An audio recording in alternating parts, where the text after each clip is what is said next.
नमस्कार, मराठी स्टोरी चॅनलमध्ये तुम्हा सर्वांचं मनापासून स्वागत।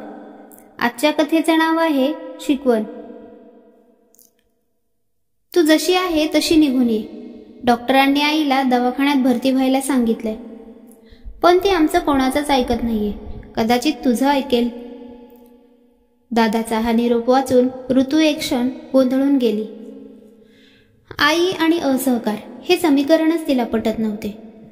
खरं तर आईला एक पूर्णपणे सहकार्य करणारा रुग्ण असे प्रशस्तीपत्रक पण दिले होते आणि हीच आई आज दवाखान्यात भरती व्हायला नाही म्हणत होती।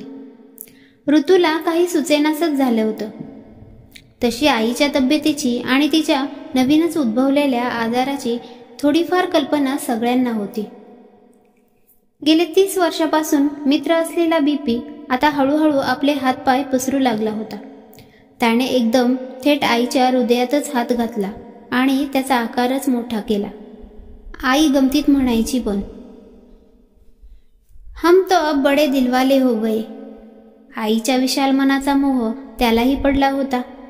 आईच्या क्षमाशील वृत्तीचा फायदा घेत बीपीने आपला परिणाम आता मेंदूवर पण दाखवायला सुरुवात केली होती। आईच्या मेंदूत लहान गाठ झाली होती आणि त्वरित शस्त्रक्रिया करून ती गाठ काढावी लागणार होती, नाहीतर त्याचे दुष्परिणाम आईला खूप सहन करावे लागले असते। हे सगळे माहीत असूनही आईने दवाखान्यात भरती व्हायला नकार दिला होता। आईच्या ह्याच वागण्याचं कोडं सगळ्यांना, अगदी ऋतूला सुद्धा पडलं होतं। आतापर्यंत तिने तब्येतीवर हल्ले यशस्वीरित्या परतवून लावले होते। कधी मनाला उभारी देऊन, तर कधी खूप औषधं घेऊन, तर कधी वेगवेगळ्या प्रकारचे व्यायाम करून ती जिद्दीने उभी राहिली होती। आई आणि कच खाणे हे कोणाला माहीतच नव्हते जणू। मला माझ्या सगळ्या जबाबदाऱ्या पूर्ण करायच्या आहेत, त्यामुळे मी माझी तब्येत नीट ठेवणारच, हाच तिचा नेहमी घोषा असायचा। आणि हीच आई आता सगळ्याकडे पाठ फिरवत होती। आईच्या ह्या वागण्याचा अर्थ न कळल्याने ऋतू खूप उदास झाली होती। तिचे कशातच लक्ष लागत नव्हते। आईला भेटायला जायचे तर समोर कामाचा हा ढीग पडला होता। तिला काहीच कळत नव्हते, पण शेवटी तिने निर्णय घेतला की उद्या सकाळीच वसईला जायचे आणि आईशी प्रत्यक्ष बोलायचे, तिला समजावायचे। नाही ऐकले तर जबरदस्तीने तिला ॲडमिट करायचे। ह्या निश्चयाने ती झोपली। आईचा हाडाचा सापळा बघून ऋतूला एकदम रडू कोसळले। बीपी तर मित्रासारखा वागला होता, पण हा ब्रेन ट्यूमर एका गिधाडाप्रमाणे तिच्यावर वार करत होता। त्याला आटोक्यात नाही आणले तर तो आईला कशा प्रकारे त्रास देईल हे खुद्द डॉक्टर पण सांगू शकत नव्हते। आई, अगं काय हा वेडेपणा, तू कोणाचाच ऐकत का नाहीयेस? ऋतू, ह्या विषयावर खूप चर्चा झाली आहे, मला परत तू बोलायला लावू नकोस। माझा निश्चय अटळ आहे। तरी सुद्धा मला खरं कारण जाणून घ्यायचं आहे। तुझं कारण जर खरंच योग्य असेल तर कदाचित मी माझी बाजू इतरांना समजावून सांगेन। ऋतू, कारण सांगायलाच हवं का? आईच्या या आगतिक प्रश्नावर ऋतू काहीच बोलली नाही, पण तिने आईशी अबोलाच धरला। बराच वेळ ऋतू काहीच बोलत नाहीये हे पाहून शेवटी आईच म्हणाली, ऋतू, तुला माहीत आहे या शस्त्रक्रियेला किती खर्च येतो? कमीत कमी 6 ते 7 लाख, आणि एवढा खर्च आत्ता करणं मला नाही पटत, म्हणून मी नाही म्हणते आहे। आई, मी तुला खरं कारण विचारलं होतं, रागावूनच ऋतू म्हणाली। तुला चांगलंच माहीत आहे की दादा काय, मी काय किंवा बाबा काय, आम्हा सगळ्यांना 7-8 तर जाऊच दे, पण 15-20 लाख रुपये उभं करणं सहज शक्य आहे। मी एक सिनियर प्रोजेक्ट मॅनेजर आहे। मला माझ्या मेडिक्लेममधून आरामात तेवढे पैसे परत मिळतील। दादाचा तर स्वतःचा व्यवसाय आहे आणि सगळ्यांच्या आशीर्वादाने तो खूपच चांगला चालला आहे। काही करोड्समध्ये निव्वळ नफा कमावणाऱ्याला इतके पैसे काहीच नाहीत ग। आई, परत सांगते, मला खरं कारण सांग। तू एवढी जिद्द करते आहेस तर मग ऐक। बऱ्याच वेळाने धीर एकवटून आई म्हणाली, आता ह्या वर्षी मी झाले 72 वर्षांची। देवाने मला एक छान आयुष्य दिलं। तापट असला तरी समजून घेणारा, मनापासून प्रेम करणारा नवरा, आपापल्या क्षेत्रातली यशस्वी अशी तुम्ही दोघं, आणि छानशी 4 नातवंड। आयुष्याकडून अजून काय पाहिजे? सगळ्या जबाबदाऱ्या पार पडल्या, आता शांतपणे जाऊ दे त्याच्याकडे। असं कसं बोलू शकतेस तू आई? आई, तुझी खंबीर साथ अजून पाहिजे ग आम्हा सगळ्यांना। माझी खात्री आहे हे ऑपरेशन झाल्यावर परत सगळं ठीक होईल.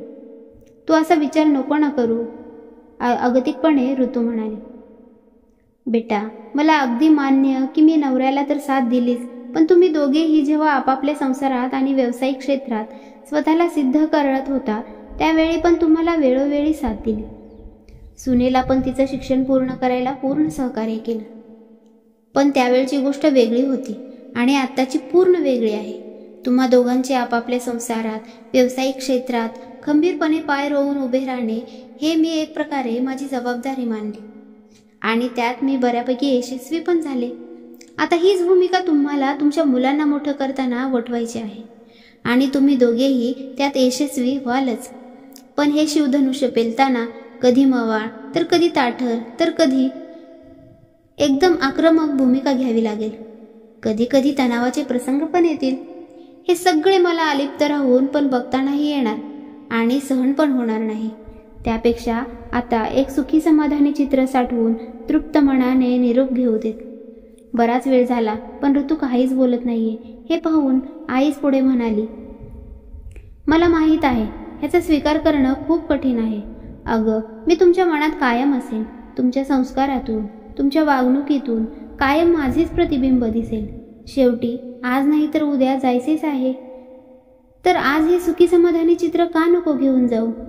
आईच्या हे बोलण्यावर ऋतूला कशी प्रतिक्रिया द्यावी हेच कळेनासे झाले. आई जे म्हणत होती ते बुद्धीला थोडे तरी पटत होते, पण मनाला सहनच होत नव्हते. आई, जी गोष्ट उद्यावर जाऊ शकते ती आजच करायची तुला घाई का? इतका वेळ मायलेकींचे बोलणे शांतपणे ऐकणारा दादा म्हणाला, आई, तू नेहमीच म्हणत आली आहेस की जेव्हा मन एक म्हणतं आणि तुमची बुद्धी काहीतरी दुसरं म्हणते त्यावेळी नेहमी आपल्या मनाचे ऐका. आई, मला सांग, तुझं मन नाही सांगत का मुलांची जशी प्रगती पाहिली तशी नातवंडाची पण पाहावी? तुझं मन नातवंडात नाही अडकत, मग का नाही तू आपल्या मनाचा ऐकत? नाही रे राजा, कुठल्याही यशाकडे नेणारा मार्ग सोपा नक्कीच नसतो. अनेक अडथळे असतात त्यात. तुम्हा दोघांचं अडखळणं पडणं मी पाहू शकले. तुम्हा दोघांना परत उभं राहायला मी मदत पण करू शकले. पण नातवंडांचं तसं नाही रे. अरे, चाकेचा टीव्ही कमी करण्यासाठी तू ओरडतोस त्यावेळी माझा जीव तुटतो रे. नातवंडांचं पडणं झडणं आता नाही पाहू शकत. त्याच्या चांगल्यासाठी तू जेव्हा खंबीरपणे निर्णय घेशील तर कदाचित मीच पहिला अडथळा असेल रे. पण आम्हाला तसं वाटत नसेल तर, आणि तुझा अडथळा पण आम्ही व्यवस्थित पार पडला तर तुझी काही हरकत नाही ना? दादाच्या या प्रश्नावर आई काही क्षण बोलेनाशी झाली. ठीक आहे, तुम्ही आपल्या राजगुरू डॉक्टरांना भेटा. ते जर हो म्हणाले तर मी ऑपरेशन करायला तयार आहे. डॉक्टर राजगुरू म्हणजे फॅमिली डॉक्टर. ऋतूचा जन्म पण त्यांच्याच देखरेखीखाली झालेला होता. ते पूर्ण कुटुंबाला ओळखत होते. आईची त्यांच्यावर नितांत श्रद्धा होती. तिला जर का दुसऱ्या डॉक्टरकडे जावे लागले तरी ती तिची सगळ्या उपचाराची त्यांच्याकडून खात्री करून घ्यायची. ऋतू आणि दादा तर नेहमी त्यांचेच उपचार घ्यायचे आणि आता तर त्या दोघांची मुले पण त्यांचेच सल्ले मानायचे. दोनही कुटुंबांमध्ये एक वेगळा जिव्हाळा होता. म्हणूनच आईला त्यांची खूप खात्री होती की ते योग्य सल्ला देतील. आई जे म्हणते ते स्वीकारायला जरी कठीण असले तरी योग्य आहे. राजगुरू डॉक्टरांचे हे म्हणणे ऐकून बाबा, दादा, ऋतू सगळ्यांना धक्काच बसला. डॉक्टर, तुम्ही असं कसं म्हणता? बाबांना आपला आवेग आवरता आला नाही. आम्ही तुमच्याकडे एक आशा घेऊन आलो होतो की तुम्ही आईला ऑपरेशनसाठी तयार कराल. आईचा स्वतःवर नाही एवढा तुमच्यावर विश्वास आहे आणि तुम्ही असं म्हणता? ऋतू म्हणाली, तुम्ही पूर्ण विचारांते आम्हाला योग्य सल्ला द्याल याची खात्री आहे, पण हे सगळे मनाला खरंच पटत नाहीये. ह्याच्यावर उपचार असून सुद्धा नाही करायचे हे कसं शक्य आहे? बाबांना शांत करत दादा म्हणाला, परमेश्वराची अजब निर्मिती म्हणजे आपला मानवी मेंदू. डॉक्टरांना आव्हान देणारा शरीरातला अवयव म्हणजे मानवी मेंदू. ह्या मेंदूला तो करत असलेल्या कामाला समजणं म्हणजे एकदम अवघड काम आहे. आतापर्यंत फक्त 20% मेंदू आणि त्यांचे कार्य शास्त्रज्ञांना समजले आहे. अजून 80% मेंदू समजलाच नाही. मेंदूच्या तक्रारीवर अजून खात्रीशीर उपचार निर्माण झालेले नाहीत. म्हणजे ऑपरेशन झाल्यावर आईची सुधारण्याची आशा फक्त 5%. ऋतूचे वाक्य मध्येच तोडत डॉक्टर म्हणाले, शिवाय आईवर त्याचे अजून काय परिणाम होतील सांगणे खूप कठीण आहे. कदाचित ती हिंडू फिरू पण शकणार नाही. पण डॉक्टर, इतर डॉक्टर तर खूप वेगळं सांगत आहेत. ते तर आमच्या पाठीच लागले आहेत की लवकरात लवकर भरती व्हा. तुम्ही गैरसमज नका करू. ते म्हणत आहेत की ती ठीक होऊन नीट हिंडायला फिरायला लागेल. बाबा म्हणाले, तुम्हाला आणि ह्या वैद्यकीय क्षेत्राला मी चांगलाच ओळखतो. हा मेंदू सगळ्यांना चांगलेच आव्हान देत आला आहे. त्यांना ह्या केसमधून एक अनुभव घ्यायचा आहे. डॉक्टरांना चांगलीच कल्पना आहे की तुम्ही सगळेजण शिक्षित आहात. उद्या रुग्णाचं काही बरं वाईट झालं तर तुम्ही समजून घ्याल. माझा अनुभव आणि त्यांची तब्येत सांगते की हे ऑपरेशन त्या सहन नाही करू शकणार. त्यांना अनुभव मिळणार असेल तर तसं हा अनुभव आज ना उद्या उपयोगी पडेल. आणि आम्हाला पण समाधान की आईसाठी आम्ही सगळे प्रयत्न केले. दादा म्हणाला, हा अनुभव फक्त मोजक्याच लोकांना उपयोगी पडेल. खरंच तसं वाटत असेल तर त्यांचे देहदान करा एका चांगल्या वैद्यकीय रुग्णालयाला. त्यांचे नेत्रदान करा. आईसाठी काही करायचे असेल तर त्यांचे हे दिवस उत्तम कसे जातील हेच बघा.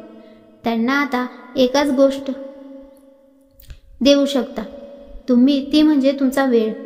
डॉक्टर राजगुरू आपले म्हणणे संपवत म्हणाले, त्यांच्या धीराचा सन्मान करा आणि साथ द्या.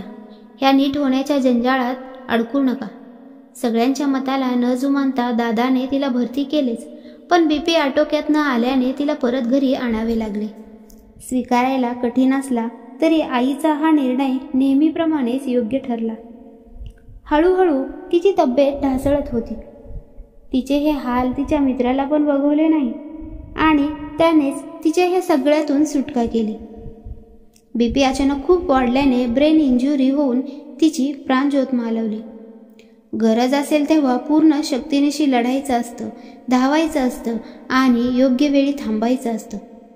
जाता जाता ही शिकवण आई आम्हा सगळ्यांना देऊन गेली होती.